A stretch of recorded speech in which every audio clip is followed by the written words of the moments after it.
The Fabulous 413 podcast is funded by Dean's Beans Organic Coffee, a locally based, worker-owned company committed to social and environmental responsibility, roasting fair trade, organic, shade-grown coffee since 1993. deansbeans.com. The Fabulous 413 podcast is funded by Northeast Solar in Hatfield, specializing in solar installations, battery storage, and clean energy solutions tailored to the homes and businesses of Western Massachusetts. Northeast-solar.com.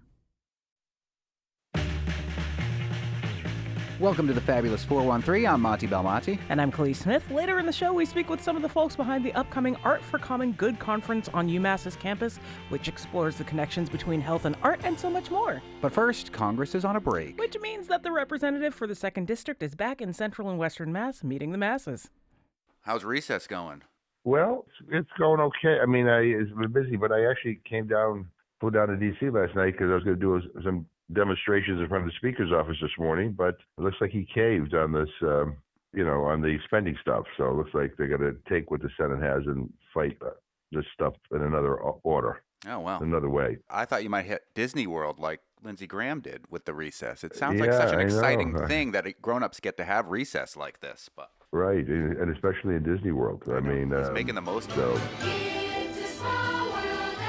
Well, time for our weekly conversation with U.S. Congressman from the 2nd Congressional District of Massachusetts, Congressman Jim McGovern. And it is a congressional recess at the moment. And maybe we'll start there about the longest partial shutdown in history. Trump was saying he wanted to call Congress back for a rare special session.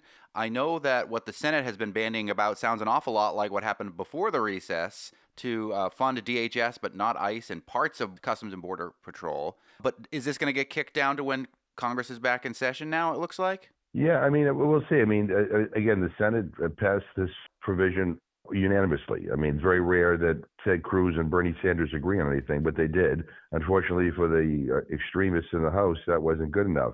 But it looks like the pressure that a lot of Republicans are getting when they've gone home is such that it looks like the Speaker is going to cave and take the Senate plan, and then they'll fight about ICE and CBP money later on. But again, this is a deal that could have been agreed to last Friday, and Republicans here in the House decided they wanted a political fight rather than engaging in governing. And as a result, there's a lot of confusion and chaos and a lot of unease, but it looks like that may be coming to an end. So that's a little bit of good news. And the reason why it's stalled right now is because of the recess, right? Tell me about the civics lesson behind if one member says that they're opposed to it when Congress is in recess, it doesn't pass, right? Is that true? Right. Yeah, you need unanimous consent. And if you don't get unanimous consent and you require a vote and Congress is not here, then something doesn't go forward or something gets stopped. But again, my hope is that the Republican Speaker of the House has worked it out with his more extreme members and that we could just kind of get this thing done, as soon as humanly possible. But the issue here is that there's no debate over whether or not agencies like FEMA or TSA or the Coast Guard should be funded. The issue is whether or not Customs and Border Patrol or ICE should be funded. I mean, these are agencies that have behaved unlawfully. They've killed American citizens, and they already have a bunch of money that was given to them in the big ugly bill. So why give them more money? And if you want to give them more money, how about some reforms? For example, before ICE can knock down your door, they need a judicial warrant. Before ICE can pick you out of a crowd and whisk you away someplace, they have to identify themselves and tell you where they're taking you to. Or you can't deport U.S. citizens. I don't think these are radical ideas, but yet in this Republican House, they are. And so these fights will continue. I think we're all learning a little bit extra about civics given how this administration has pushed the boundaries of the way the federal government works. And one of the ways that the federal government was pushed yesterday was in the Supreme Court in the Trump versus Barbara case, which Trump is hoping will end birthright citizenship guaranteed by the 14th Amendment. It's named for the applicant for asylum from Honduras whose baby was due after the order was set to go into effect. But the civics lesson, I think that's interesting here, is Trump was in the hearings at the Supreme Court. This is the first time ever, as far as I know. I think other historians have said that this is the first time that a sitting president has ever attended a Supreme Court hearing. Is the Congress the third branch of that trifecta of government and checks and balances looking askance at these other two branches cozying up like this? Yeah, I mean, look, I mean, we have checks and balances, and they're only as good as the people who are, inhabit them. And the Congress has basically, under this Republican leadership, has given away its authority to the executive time and time again. We have a constitutional responsibility to debate and vote on issues of war. The issues of tariffs, that's a tax on people. We should have voted on that under the Constitution. The Supreme Court agreed with that, yet we haven't done anything on that. I mean, Trump has reallocated and not spent money that Congress has appropriated. That's just illegal. Yesterday, you point out, the President of the United States, for the first time in history, went to the Supreme Court and glared at the Supreme Court justices as they were hearing the case on birthright citizenship. He did that because he wants to intimidate people. He did that because he's a bully. He did that because he expects the Supreme Court to do whatever the hell he wants them to do. And we'll see what happens when they come out with their decision, I think, in a couple of months. But it's all very, very troubling, the way he's behaving. And it goes back to why people rallied last Saturday in the No Kings rallies, because people are worried that our democracy is backsliding. I mean, we have a leader who behaves like fascist leaders all throughout history. And I think people are right to be concerned that if we don't do something now to stop this, then it's going to be too late. This Supreme Court hearing was about birthright citizenship, ultimately about immigration as well. You worked with Representative Ayanna Pressley for a discharge petition extending TPS status for Haitians that reached a threshold. Tell us what that is all about. And again, this is a mini civics lesson. What does this discharge petition mean, and what does it mean for temporary protected status for Haitian neighbors that live within our communities? Well, Haitians have been given temporary protected status, so that the entire group of Haitians who are here in the United States, it is acknowledged that it is not safe for them to go back to their homeland, and they're allowed to stay here under this legal status. They can work. Trump ended it abruptly with no reason why. And, we have a lot of Haitians in Massachusetts who are working in our healthcare sector, in nursing homes, in research facilities. They're an incredible population that gives so much to our Commonwealth and to our country. And if Trump gets his way, and there's a court case challenging Trump's decision to revoke TPS, then all of these Haitians will be here illegally and be subject to deportation and cannot work. It just doesn't make any sense. And so we've been trying to get a vote in Congress to extend TPS. Ayanna Pressley filed a discharge petition. We have some procedural ways to get around the leadership here if they don't want to schedule something. Mm-hmm. We did that with the Epstein files. We had a discharge petition. We got 218 votes, and we forced a vote because the Republicans didn't want to bring it to the floor. This is the same thing with this bill on Haitian TPS. So she's got 218 signatures saying we want to bring this to the floor. So that means that we will automatically have a debate and a vote on that, and it will pass. And we expect the Senate to do the same thing, and hopefully the president will abide by that. And that'll happen after Congress's recess is over? Because this just releases it to the floor until you're back in session. Right, correct. Well, since we're doing this civics lesson thing, I'm going to just transition to one of our listener questions for McGoverning with McGovern, Congressman Jim McGovern. Okay. Kim Walcott from Greenfield says, I'm concerned about the SAVE Act, which we've talked about many times on the show, being passed for obvious reasons. Kim says the suppression of women's right to vote, because once you're married, your birth certificate and last name change, not always, but often, and the difficulty for many people to pay for access getting a passport. The other way they're proposing that would disenfranchise many people and reduce the number of people that can vote is that the Republicans might try to pass the bill by skirting the normal process and using the budget reconciliation process like they did with the big, beautiful, which she calls really ugly bill last summer. Can you explain how this might happen? And this is another means by which Congress can use to kind of work around the more traditional method of debate and vote. Yeah, and there's this process called reconciliation, which is really in the weeds here, but it allows the Senate to kind of avoid having to get the 60 votes. They can get 51 votes to pass things, but it usually involves more budgetary matters. And so there's a question about whether or not the parliamentarian would rule the SAVE Act, for example, in order, whether they can actually do it that way. It is unclear. They may try to boost up money for ICE and for CBP in reconciliation, and we'll see how that goes. But they're trying every procedural maneuver available. But here's the deal. Elections have already begun in this country. We've already had primaries, and I think she's right to be concerned about this.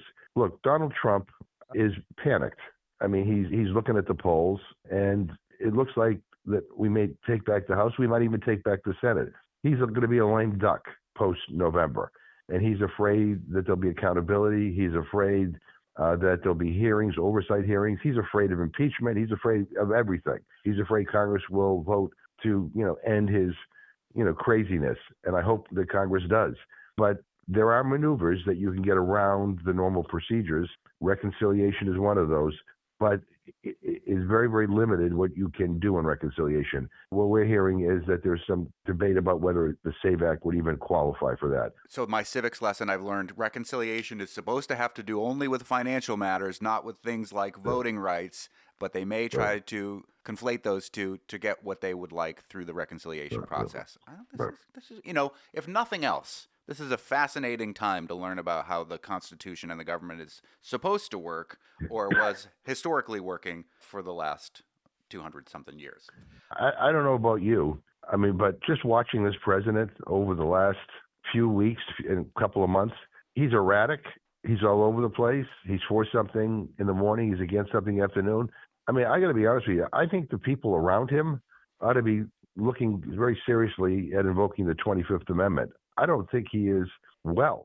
Well, to that end, last night you could have seen President Trump yourself for 19 minutes in one of the rare primetime addresses that he's done, the first one about this war in Iran. My estimation, the Boston Globe's estimation, the New York Times estimation from watching that not a ton of new information that he hasn't already put on social media. No timeline for an end game here. Yet another threat to destroy Iran's civilian power grid, which some have said would be a war crime. It's been consistently thought of as a war crime when other nations have done it. Did you see that 19-minute primetime address? And do you have additional thoughts on it? I mean, it's like the same old, same old. We'll be doing this for at least another 2 or 3 weeks. Well, that's what he said 2 or 3 weeks ago. And again, I'm trying to still understand why we did this. And I'm still trying to understand what victory is in his mind, because it seems that we are worse off and the world is worse off because of this war. I just don't get it. And I guess I get it. He's trying to cover his rear end and trying to put a good spin on it. But I mean, we're spending over $1 billion a day on this war. I mean, right now it's like $39 billion. Now, think of how many hospitals we could have built. Think of how many schools we could have built. Think of what we could have done, to combat hunger in this country, or to provide more housing for people. $39 billion, that's a lot of money. And the American taxpayers are paying that. And we're not even anywhere near done yet. It's just frustrating, to watch this guy go on TV and try to BS everybody into believing that somehow this is a good thing and that, we're being respected around the world. And now he's talking about getting out of NATO? What? Well, first of all, he can't do that unilaterally, so we put that to the side. But the idea that we have a president of the United States, that is lifting sanctions on Russian oil companies that are complicit in kidnapping Ukrainian children. That was a report that came out a week ago, helping them make more money. And we're beating up on our NATO allies, who, by the way, are a little bit miffed that they were not informed that he was going to go into a war against Iran. This is all insane. So, no, I was not comforted by his 19 minutes last night. And I don't have any more clarity after listening to it last night than I did before. More with Congressman McGovern as we talk about the recent lawsuit filed against Northampton and the places in District Large and Small he's been visiting during his downtime. After which, we'll head to Amherst to hear from 4 awesome women who'll be taking part in the upcoming conference Art for the Common Good on UMass Campus next Friday, April 10th. You're listening to the Fabulous 413 on 88.5 NEPM. Speaking with U.S. Congressman Jim McGovern, McGoverning with McGovern. Many people have been critical about the U.S. decision to go to war with Iran, and with Israel as its ally, those type of situations have come home locally to Northampton, with the war in Gaza still going on between mostly Israel and Gaza, with some support from the United States. But on Thursday, the National Jewish Advocacy Center filed a lawsuit against Northampton seeking to invalidate the resolution calling for the city of Northampton to divest from entities complicit in human rights violations in Israel and Palestine. There have been different Jewish organizations that some have said, Jewish Voice for Peace, that this was a unanimous decision by the city council and was a good decision. The organization that's suing, the National Jewish Advocacy Center, filing this lawsuit. Do you have thoughts on this lawsuit and local municipalities weighing in on these big international issues? Well, I don't know what the legal problem is with local entities weighing in on international issues. I mean, people in Northampton, people all over the country, most of my Jewish constituents care very deeply about what's happening in Gaza. They believe it's a genocide, and by international legal standards, it is a genocide. And so with our national government doing nothing but continuing to send military aid, continuing to not say a word about what's happening, turning a blind eye to the suffering of the Palestinian people, I mean, is an outrage. So, I mean, I commend the activism of local communities and individuals, who want to be heard on this issue. We could all agree that the attack on Israel on October 7th and the civilian deaths was tragic and a war crime. But the aftermath of that by Mr. Netanyahu has been a war crime and, again, has met the legal standard of genocide. At some point, we have to decide whether we care about human rights or whether we just use it, when it's politically convenient.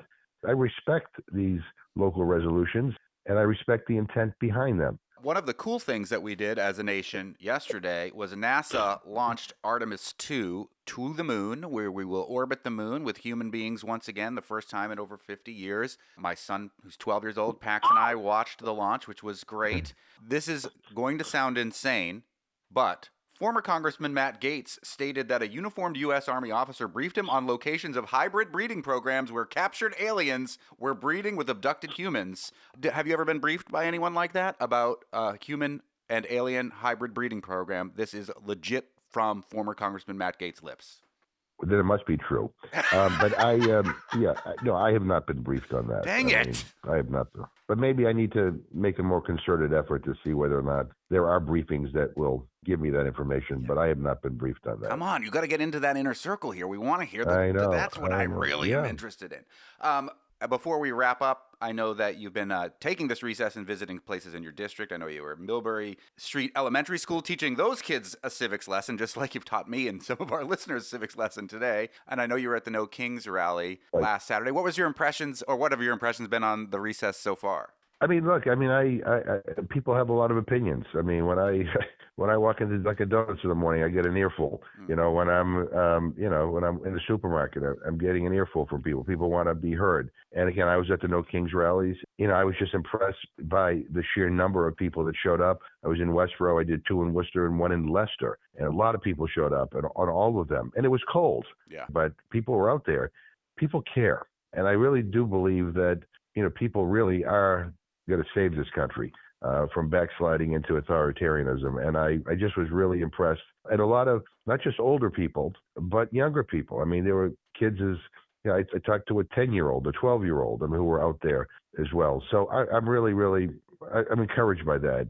And you mentioned I've been visiting schools too. I mean, I was at Millbury Street School in Grafton, elementary school. And then I was in Whitensville at the Christian Day School in Whitensville, 8th graders, middle school.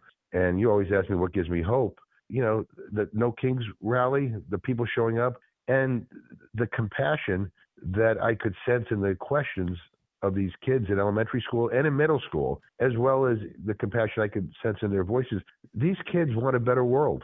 And the people at the No Kings rally want a better world. They think we can do better. They don't think that the status quo is a fait accompli. And so that is all very, very hopeful to me. And we just got to keep going. People in the White House want us to feel powerless. The reality is we are powerful as long as we use that power. And people are beginning to use it. And so I'm feeling better and better and better about what's going to happen at the end of the year. The U.S. Congressman from the 2nd Congressional District of Massachusetts, Congressman Jim McGovern, joins us every Thursday. If you've got a question for the Congressman, you can send it to us, thefab413@nepm.org, and I'm happy to ask it. Thanks so much, Congressman. All the best. Hey, where did you go to? Did you go to Peppercorns? Where'd you go? Oh, well, we went to Peppercorns to park, but we were late for the John Sayles Lone Star screening, so we kind of came in there, watched the movie, and then by the time we got out, Peppercorns was closed. So then we drove over to the Miss Worcester Diner because I figured it'd be open 24 hours, but Yeah. It wasn't, so we didn't end up going anywhere. But we are going back to Worcester Saturday because the comedian Nate Bargatze is playing at the whatever they call the Worcester Centrum now. I don't know. I'm going to call it that forever. Yeah. But so we're going to some pizza place there this weekend. So I'll let you know how that is. All right. Yeah. Good. Thanks for your All advice, right.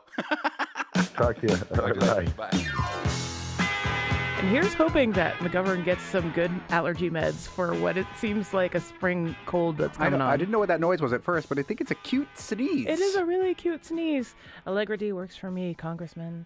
If you've ever thought that creativity and art are necessary for your well-being, you're not alone. And there's a whole conference being offered next weekend on UMass Campus that explores that idea. We'll talk with some of the folks involved in the Art for the Common Good conference next. You're listening to the Fabulous 413 on 88.5 NEPM. The Fabulous 413 podcast is funded by the UMass 5 College Credit Union, dedicated to creating access to financial well-being for local people, businesses, and communities. Insured by NCUA, umass5.coop. The Fabulous 413 podcast is funded by the UMass Amherst School of Public Policy, offering in-person and online graduate programs in public policy and data analytics. Admissions now open at umass.edu/SPP.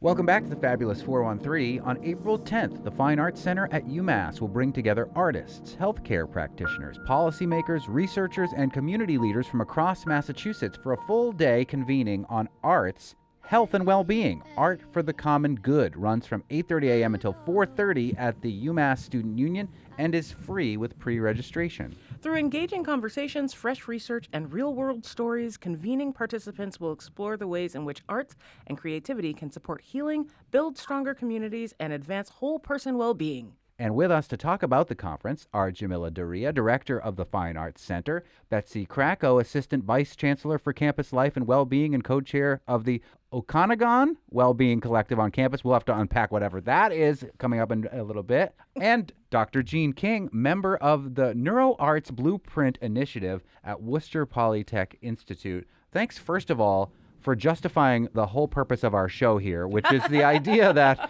we like to say we're arts and culture heavy and politics light, and we fashion ourselves to be an oasis between the heavy things you're hearing on NPR all the time and helping remind us about our community. So you convening this in our community is just more fuel for our arts and culture fire. Where did the idea for this conference come from besides our show?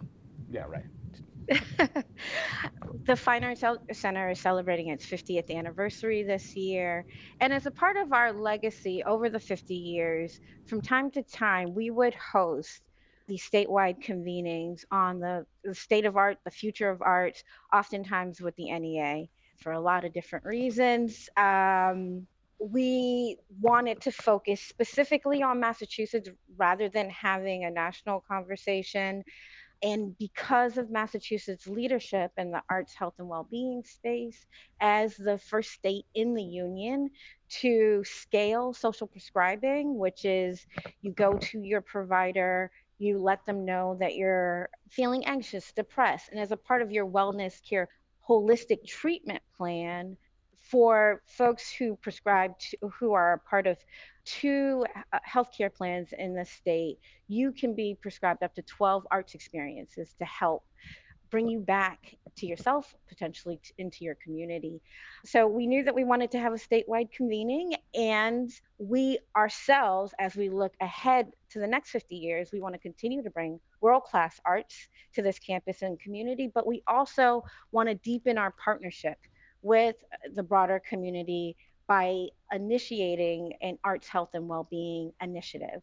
And so that is also getting kicked off on April 10th, which we're really excited about. And a lot of the work that's to come will be in partnership with Betsy, who's actually leading the whole well-being movement on campus. Well, tell us about that movement, Betsy. That was Jamila Daria from the UMass Fine Arts Center. Talk about this wellness movement and what I had mentioned before, the Okanagan Wellbeing Collective on campus. See, that's the biggest challenge, to get folks.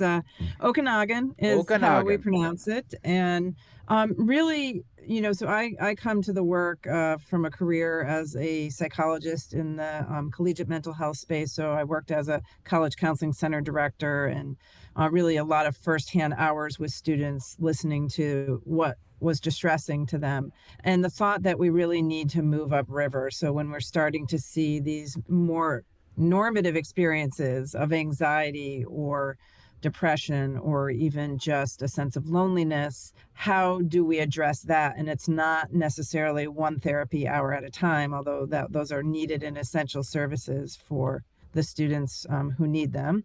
I think that the pandemic then entered the scene, and we had this experience of our own folks here in nursing and in public health helping to address a whole campus response to a public health issue. And from there, after things settled down with the pandemic, although I think they're still settling down, we said, how do we work together as a campus to really embed well-being into all aspects of what we do? And so in 2022, our then Chancellor Subbaswamy signed something called the Okanagan Charter, which was really, we were at the forefront. We are the 14th school in the nation to sign this. Of course, our Canadian friends are ahead of us on this.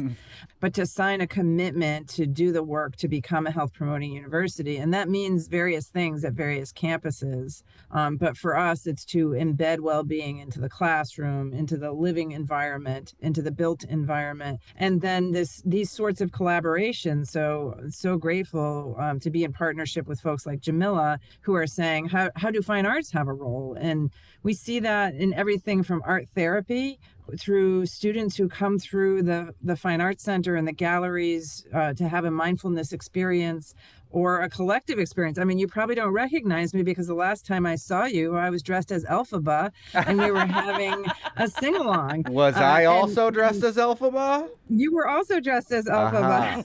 And that was just such a joyous moment and such a great example of how you can bring a community together around the arts, and a demonstration of the collaboration and UMass's commitment to well-being. And there are a million other examples, but it's a very exciting movement to be in leadership around, and a lot of hands on deck for this effort. That's Betsy Kracko, the Assistant Vice Chancellor for Campus Life and Wellbeing and co-chair of the Okanagan Wellbeing Collective. Before we leave that, Okanagan. Yes, got it the second time. It sounds like an indigenous word. You mentioned from Canada. What does the name come from? Is it an indigenous name? Yes, it is an indigenous name from Canada, where the charter was signed, and also indigenous principles are embedded within the charter, and then within something called the Limerick Framework for Action, which on the 10-year anniversary 2025 was signed, and we had a UMass professor at that signing. But it's really about not just the well-being of people, but people, places, and planet. So a lot of the efforts at UMass around sustainability are in this understanding of well-being that we have, which is if we don't save the planet, our own individual well-being may not be relevant. So we have order of operations here. Yeah. We're talking about Art for the Common Good, which will run on April 10th at the UMass Fine Arts Center, bringing together these artists to UMass campus all day for a bunch of conversations about how art and wellness can work within each other and how you need art for wellness. Indeed. And I think the other two people on this call are dealing primarily with the ways that brains are better with art in them. Dr. Jean King, you're a member of the NeuroArts Blueprint Initiative. Can you talk a little bit about what that is? Because I find it fascinating. It is fascinating, but to step back a little bit, because there's an umbrella organization on which this organization sits, or this particular program sits, and it's called the NeuroArts Blueprint. And that was started in 2019 by Susan Maximin, who is at Johns Hopkins, and she heads the lab at the International Arts and Mind Lab, which is very interesting in and of itself. And together with the Aspen Institute, Juicy Katz there, who heads Health, Medicine, and Society, got together and really wanted to do something about bringing a focus on neuroarts. And for them, it was really about how we do research and how the brain works when we have art as part of what we do. How does arts change the brain, the body, and behavior? How does it do that? And the research behind that. As a neuroscientist and a researcher, that's very fascinating to me, Like, what does that really do, and how could we measure it, and how could we let individuals know that, in fact, arts can change their brain and their bodies and behavior in a way that they may understand differently? So, the lens that we use as scientists and the lens that artists use are so different, but they're in conversation every day. And how do we bring that conversation from just a conversation to something that impacts people's lives every day with an understanding of how that happens, right? So the scientist in me wants to understand everything, and the artist piece of what I do really want to be able to show it so you could have the emotion. So I say for the arts, bring me to feelings, and my science bring me to my mind, but a combination is really what works to make me human. So we're trying to figure out how to do that in a way that makes sense. And in so doing, they really wanted to make sure that it was not just the research and the understanding, but how we took that understanding and research and translated it into the items that Betsy just talked about. How do we make it about well being? How do we make it about health? How doesn't it stay in a lab someplace that nobody knows about it and nobody does anything about it? So, the only good this is going to do us is if we could translate it and people like Betsy and Jamila are in the world to make this happen. So, we know it has to take this collaboration, which is why I'm so excited about this convening, because we're bringing everybody together. So, the specifically, the academic network under the NeuroArts blueprint is to bring universities together, because in the end we really want to make sure we train the next generation. Now we know that NeuroArts are happening several places and they're like seeds all scattered around the world, but how do we bring it together to leverage each other, to leverage community, to do this work that is so critical to who we are and what we need to do?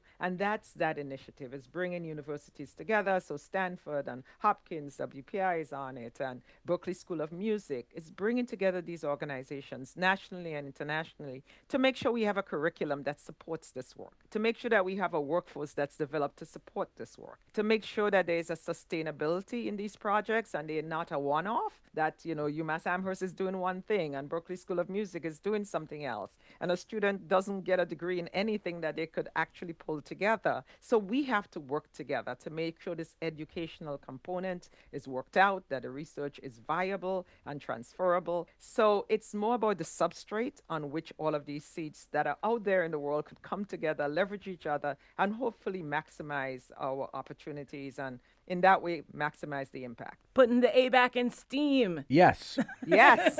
Or as I like to call it, meats. No. Dr. Jean King, I would love to nerd out with you a little bit about this because, Okay. you're talking, you come from a neuroscience background and have in the Department of Biomedical Engineering. And we heard at the beginning from Jamila about prescriptions for art and wholeness and well-being for human beings as something they need. Do you have a favorite anecdote that you go to as a scientist where you say, if you experience X, it equals Y in your own human health? Oh my God, you want one thing? Oh my goodness. Well, Monty. I mean, Okay, I would let love to me- take your whole class, but we You are said limited by the geeking out, constraints of so- the space-time continuum on the radio show today. Oh, no, I know. So my own research has always been on stress. Since I was a graduate student, I've studied the impact of stress on the brain. And I do it by looking at brain changes in networks and neural networks. I use MRI and I use behavior and neurophysiology and different sorts of methods to understand how the brain changes.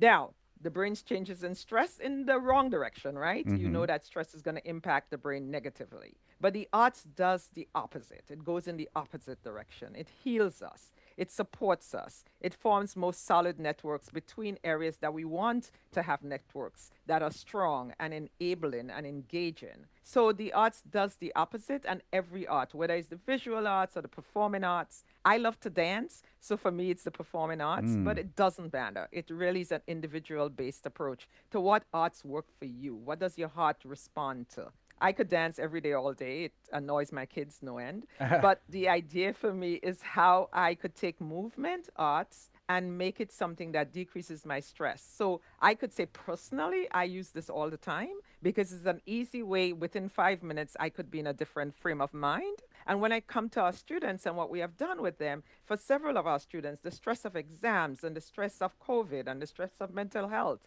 just finding a way that they could express themselves, I see it every day. You could see the changes on their faces and their engagement and just their visible happiness. But I think for me, it's performing arts. For others, it's visual arts. It could be literature. It could be writing. It could be journaling. I feel the best thing we could do for our young people is to try to figure out which one of these or how many of these and different aspects of it, and they overlap in circles. But to help them understand what is the best form for them, we could just start off with the stress of daily life and then all of the other things that, of course, Betsy talked about: anxiety and depression and other mental health challenges, and honestly, other challenges around heart and all of the things that we think about when we think about how to heal our heart. It's really how to heal our minds also, right? So it's not just the brain, it's the mind, it's the body, it's all of those things intersecting, it's spirituality. So we come to it differently, and I could have a million examples. I think the one for me that I go to all the time is movement. More coming up from some of the folks making the Art for a Common Good conference happen on the UMass campus as we explore how Dr. Tasha Golden moved from a career in Americana music to behavioral science. You're hearing her right now. Oh, hey. And we'll also hear from her, as well as Betsy Krakow, Jamila Daria, and Dr. Jean King, some of the ways to appreciate art in a society that simultaneously fetishizes and devalues its contributions. Nothing that a gendered minority would have experienced at all. Nothing. You're listening to the Fabulous 413 on 88.5 NEPM.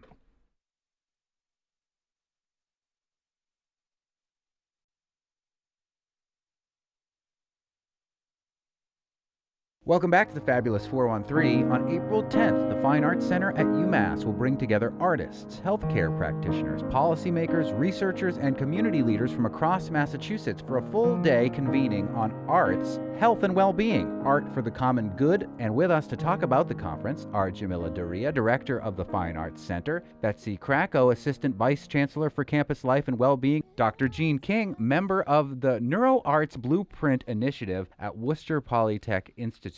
And we welcome to the conversation Tasha Golden, a singer-songwriter turned behavioral scientist. The one art that I know lights up the brain is music. Like, I've seen those pictures, and the connection of well-being seems to be like everything that Tasha Golden does. Like, how did you move from being a singer-songwriter? Why did you move, besides steady paychecks, from being a singer-songwriter to a behavioral scientist? Yeah, that definitely was not what I thought that I was going to get into. You know, I wanted to be a singer-songwriter from the time I was a little girl. I wanted to travel the world and write songs and play them for people. And I got to do that for a lot of years, and I really loved that work. But a couple things happened. Like, the main one, or maybe the most obvious one, is that I hit a wall of burnout and major depression, which I share this in common with many people in the music industry, and realized that I wasn't going to be able to keep touring. And I had to just fully reimagine who I was and what I was doing. But that made me come back to a phenomenon that I saw all the time as a singer-songwriter, which is that the songs that I wrote about difficult experiences, like my own history of depression, my family's history of domestic violence, those were always the songs that people stayed after concerts wanting to talk about anywhere we went in the world. And they would share their own really personal stories with me about similar things. And many of them said that I was the first person they had ever told. And that was always such an honor to me. It also made me very curious of, like, oh, that means if I'm the first person, that means they haven't told a doctor or a therapist, not even a loved one. That means they're not getting the resources that they might need. The organizations in the community that think that they're designed for survivors of these experiences or people who are going through these experiences are clearly not reaching these individuals because they've never talked about it before. And it made me curious, like, what is it about music, about the song, about a music venue as a space, about a songwriter as a character in these folks' lives that's making something speakable that they've literally never talked about before. And I wound up, pulling on the threads of those questions till I wound up with a PhD specializing in, public health, the effects of arts and creativity and culture on how we think and what we know, and love that I now get to help people, as Dr. King was talking about, like, take the research that we have and apply it on the ground, whether that's for healthcare systems or schools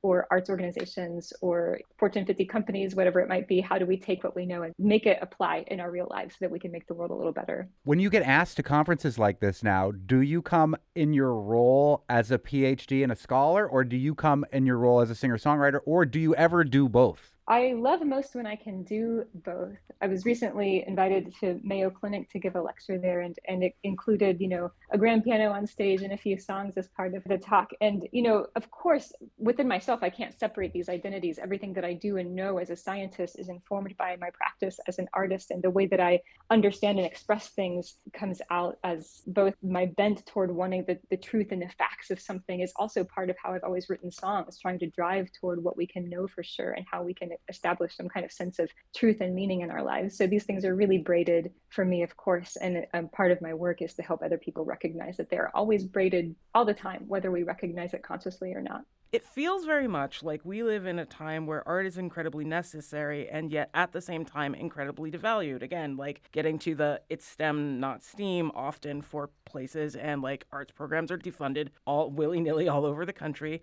How does that devaluation affect the ways that we interact with art for our own well-being? Let's start with you, Dr. Jean King from the NeuroArts Blueprint Initiative of Worcester Polytech, and then we can go round robin. Oh, that is such a good question. The truth is, I'm grateful that you said that out loud, that it is devalued. There's something about being a scientist that is one thing and being an artist that's something else. However, in my household, my son, my firstborn son, is a cinematographer and actually an ASC member, which he just became, so I'm really excited about it because he's very young. And we talk about this all the time, about the spaces. So he went to Brown and everybody expected him to be a scientist because we are both scientists. And instead of looking through a microscope, as he told me, I wanted to look through a lens because I want to tell the stories. I want to give a meaning to narrative. I want to look for meaning in a different way. And of course, every parent goes, well, will you make a living doing this? Or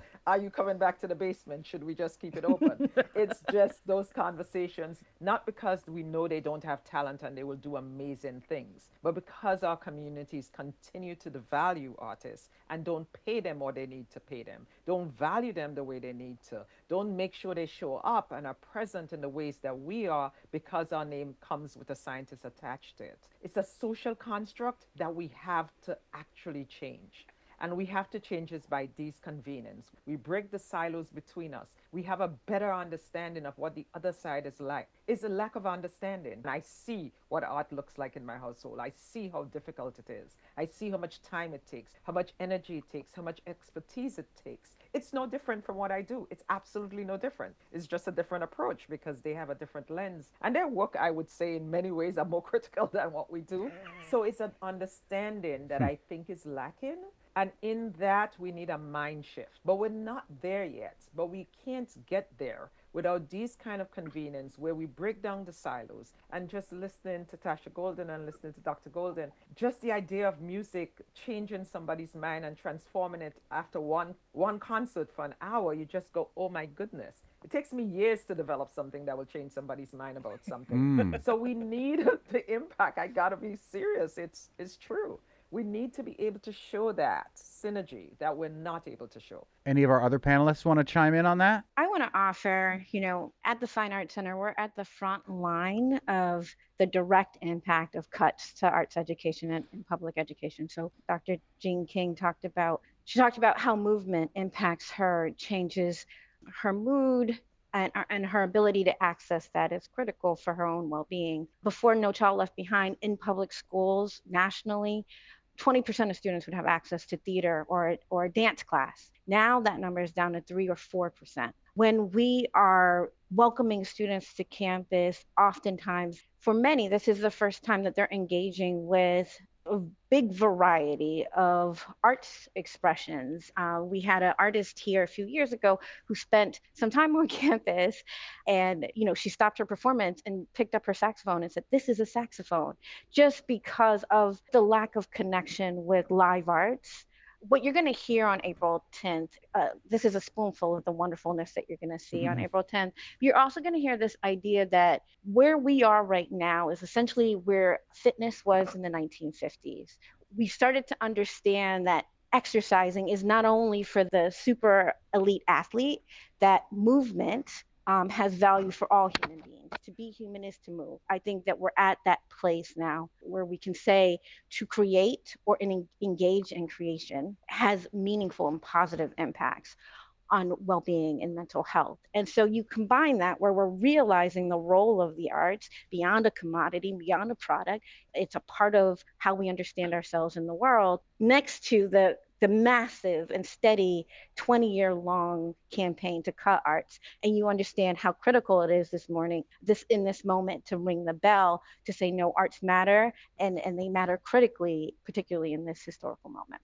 That's Jamila Daria, the director of the UMass Fine Arts Center, where Art for the Common Good will be convened on April 10th next week. I heard there was a low ticket warning for this, so this is something you're interested in. You may want to register sooner than later. Betsy Krakow, who is also from UMass and the Assistant Vice Chancellor for Campus Life and Well-Being, what's your take on Khalees's question and the devaluing of the arts in the effort to fight back against that? I'm going to draw on the experience I just had with a group of students who we took on a retreat during spring break. It was a digital detox, among many other things. And we actually had one of the folks who's going to be presenting at this convening Master's in Fine Arts student doing pottery and clay work with the students with clay that he dug out of the river that flows through UMass. And I think once we can get through the cloud of inauthentic things, whether that's AI generated or life on our screens. And listen, there's plenty of advantage, like this conversation that we're allowed to have because of technology. But one of the participants said at the conclusion of our retreat that hope is a discipline. I think our bodies know the way, and that's kind of a refrain that we use in psychology. That movement towards exercise that you just stated, Jamila, I think it's the same pull on us now to get back to the aesthetic, to get back to making and being in awe. A psychologist named Dr. Keltner's work about reveling in beauty as just an essential piece of being human. We miss that. And when we engage in it, we realize how much we needed it. And so to see our students, detox from all screens for 4 days and to see this essence emerge, I think that is going to be forefront for us as we move into greater and greater spaces of technology. What about you, Dr. Tasha Golden? Do you have anything you want to add to that as a singer-songwriter, behavioral scientist? Yeah, I think I would, coming from my public health training, I would just say that the devaluation of the arts, like the arts are not alone in this. We share our devaluation with many other sectors. We're in a society where we can't decide that all children deserve to eat food every day or that all veterans deserve to have a home to live in. So of course, we're not going to value people's experience with well-being. We can hardly value survival. So to value well-being is another level. And I don't say that all those other things need to be taken care of before we can value the arts. I mean that people who don't value human well-being are not valuing human well-being. And the arts are part of all of that. I like to share the World Health Organization's definition of health from 1946. They said, health is a state of complete physical, mental, and social well-being. And they really did use the word complete. This is a high bar. A complete physical, mental, and social well-being, and not merely the absence of disease or infirmity. And when I speak around the world, I always ask people, assuming it's more than just the absence of suffering, what the heck is well-being?